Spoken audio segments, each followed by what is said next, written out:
Huwag kang basta-basta maghubad para patunayan lang yung pagmamahal mo sa isang lalaki. Minsan, i-challenge ka pa ng guy, di ba? Kung mahal mo talaga ako, patunayan mo. Pero alam mo yung tunay na lalaki, iuuwi ka sa bahay niya para ipakilala sa mga magulang niya. Hindi ka iuuwi sa bahay niya ng diretso sa kama niya. A real man will fall in love with your heart and soul. Hindi lang sa katawan mo.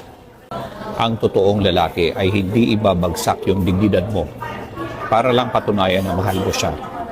Poprotektahan niya yung feelings mo, irerespeto niya yung boundaries mo, at hindi ka niya pipiliting ibigay ang isang bagay na hindi ka pahanda at hindi ka komportableng ibigay. Kung totoo siya sa'yo, he will build something that lasts.